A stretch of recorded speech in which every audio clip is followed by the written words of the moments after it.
there are these privacy and civil liberties concerns and things like that. And it's kind of abstract, but we wanted to really remind people that this isn't an abstraction. There are real people being harmed by these devices every day. That was Institute for Justice investigative researcher Christopher Ingram on what their recently revealed database of advanced license plate reading camera abuse from across the country is all about. Welcome back to the States. I'm Greg Bishop.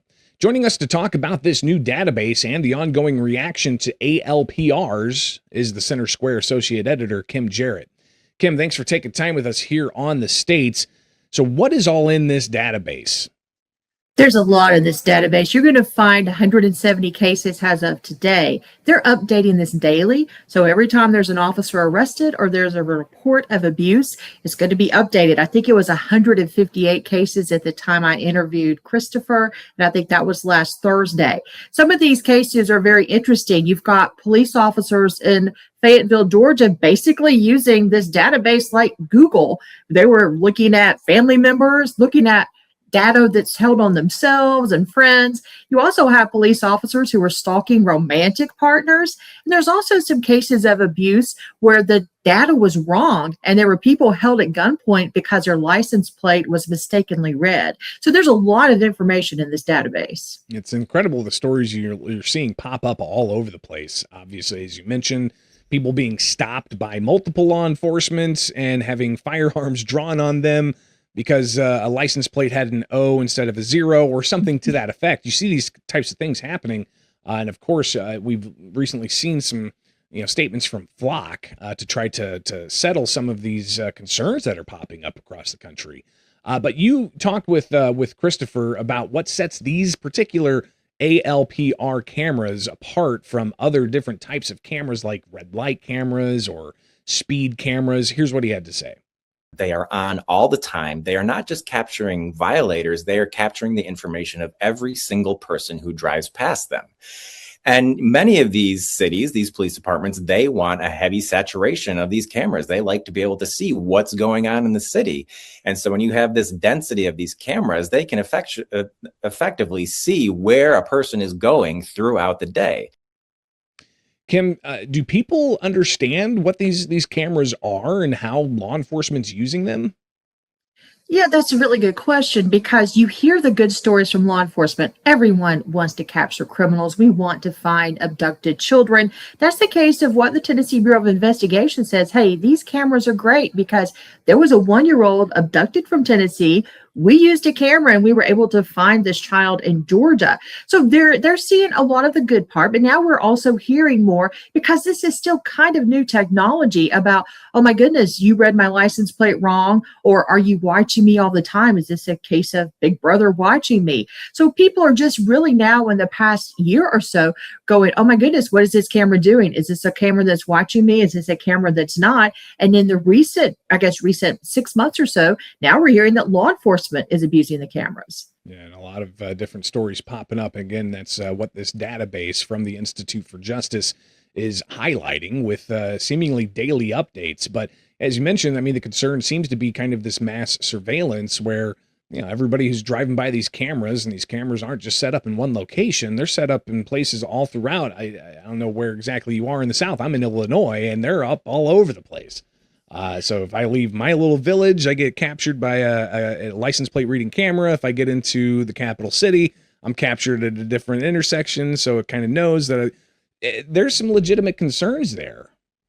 Yes, I'm in Southeast Tennessee. I cover Tennessee and Georgia. I travel quite a bit. We were in Middle Georgia a few weeks ago, and I think I mentioned to you that there were cameras everywhere, and I was singing the tune Old MacDonald in my head. Here's a camera, there's a camera, everywhere there's a camera. I think every half mile or so as we were driving in one of these larger towns in Middle Georgia, we were seeing a flock camera. Again, there's the two different sides of it. We're capturing criminals, legitimate criminals, but we're also the private citizen who is doing nothing wrong.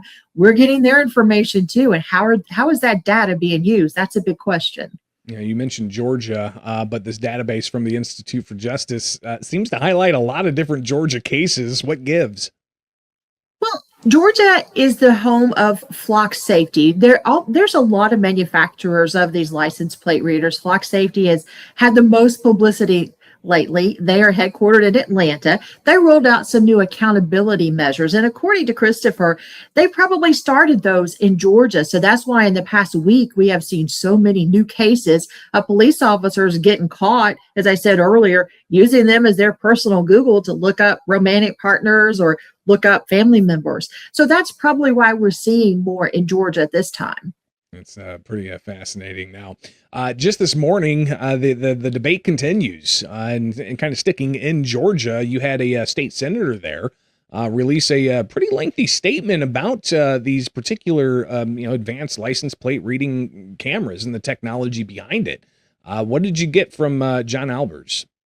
So John Albers, he's head of the Senate Public Safety Committee. He noted, yes, these are good tools for law enforcement. He is pro law enforcement. So he says this is good, but we cannot ignore the privacy concerns. So he is encouraging law enforcement, let's kind of work together in kind of a task force kind of situation. Take a look at these privacy issues and see how we can address them.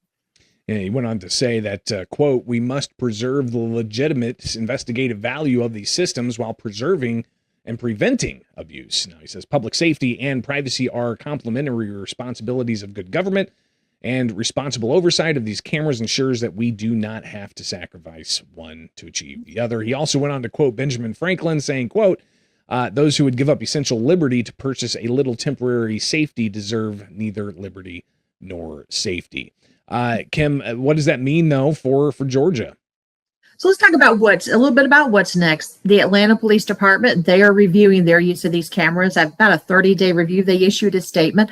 Other cities and counties across the states that I cover, Tennessee and Georgia and the Southeast and across the country, we've run several stories here on the Center Square about communities who are reconsidering flock cameras and what their policies need to be. Flock itself, they announced that they're only going to retain the data now for 7 days instead of the 30 days that was originally there. They've also instituted these accountability issues, or accountability measures. And again, that's why we believe that Georgia is seeing so many police officer arrests in just the past couple of weeks, because there's some accountability and they're able to find that these officers are misusing these cameras and the readers. Yeah, and that's one thing that the Flock itself recently said as early as late last week that, we wouldn't know about these abuses if it wasn't for Flock having the tools in place to do these audit logs.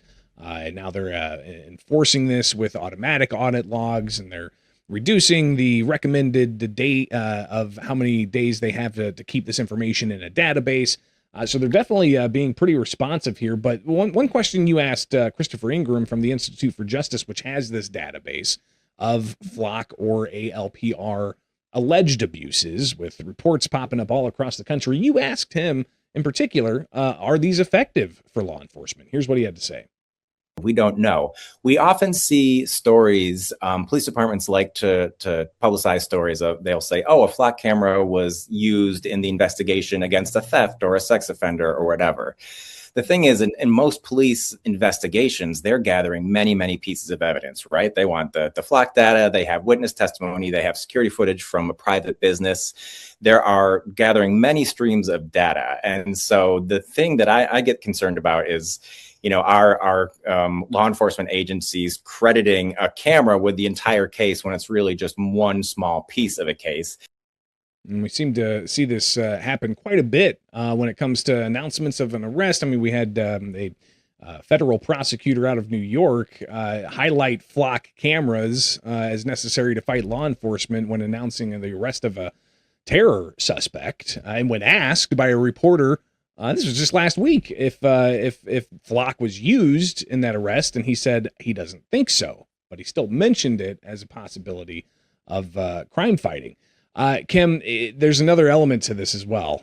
We've seen some law enforcement out there show a camera that's been vandalized to some degree. How big of an issue is that for law enforcement?